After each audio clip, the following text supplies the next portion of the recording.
Bon, il y a quand même un truc qui m'échappe et, et que je voulais vraiment vous partager. La plupart des accompagnants veulent se démarquer sur le marché, ils veulent se différencier. De toute façon, on est tous différents, mais ils veulent un élément différenciant. Ils veulent qu'on les choisisse, que leurs clients les choisissent pour leur personnalité, pour leur histoire, pour leur capacité à les transformer, etc. Tout ce que là, on est d'accord. Mais à quel moment est-ce que eux-mêmes se sont choisis? À quel moment est-ce que eux-mêmes incarnent ce choix-là en fait? À quel moment est-ce que tous les jours ils se rechoisissent? Et à quel moment est-ce que dans leur formation, dans leur parcours de formation, on leur a montré ce que c'était en fait d'honorer profondément leur personnalité, leur savoir, leur différence, leur unicité?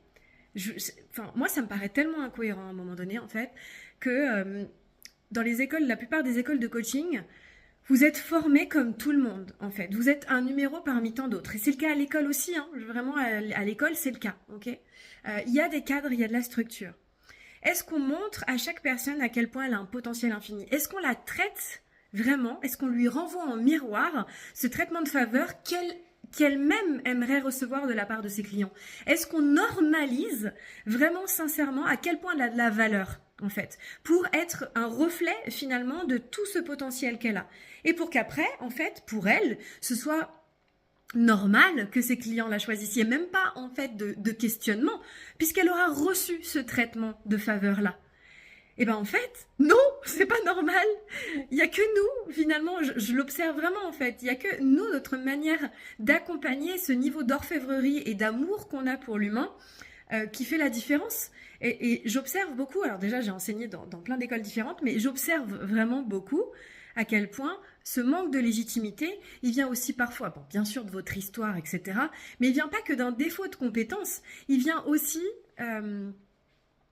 d'une problématique de cursus, de cheminement.